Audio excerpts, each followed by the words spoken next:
I'm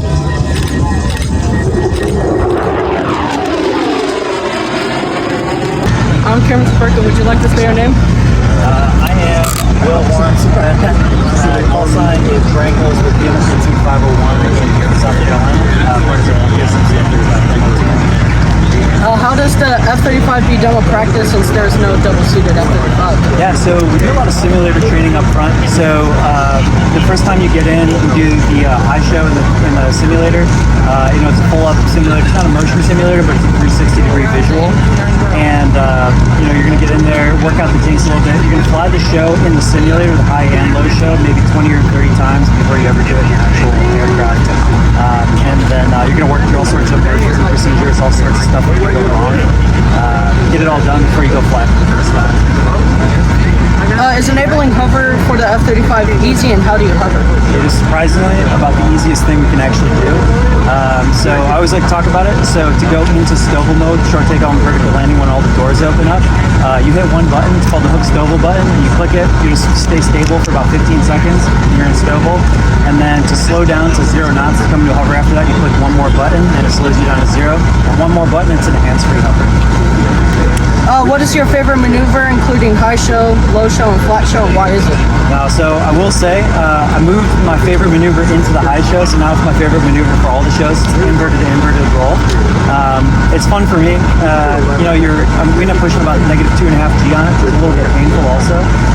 But it's fun just flying 400 knots inverted past the crowd, doing an inverted aileron roll, and then rolling on out of there.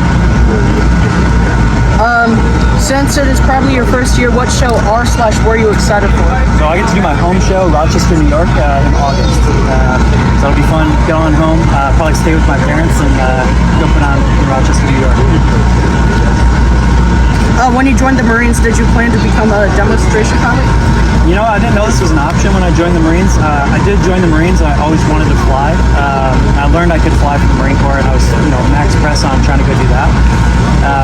And then, the opportunity came up last year for me to join the demo team, and I jumped on it as quick as I could. So never knew it was an option, but super happy it was.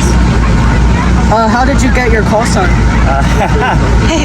So my call sign, I was stationed in Japan for 3 years, and I was going to the club on a Friday night, and I may or may not have been skateboarding at the club and rolled my ankle super hard, and so I got my call sign the next day. It was broke ankle, so I lasted a whole week in Japan without a broken foot. So.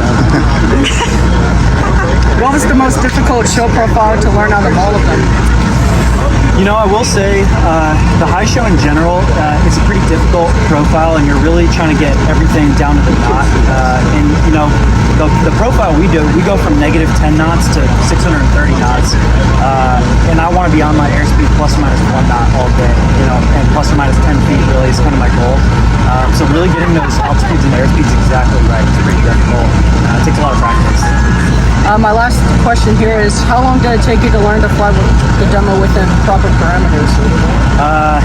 It took me a while. So in that simulator training I was talking about, I think by the 4th simulator, and I had already flown the profile maybe 20 times at that point, I was starting to get it where it looked okay. And then, so you fly it for the first time, you do a 5,000 foot show, which is the floor for the first show. It's a little safer. And then you work it down, you do a 2,000 foot show twice. And then the next show after that's pull up down to 300 feet. And so I was feeling pretty good, maybe about the 6th or 7th time I flew the profile. And then after that, just trying to keep it in the box. Well, thank you very much. Yeah, thank you.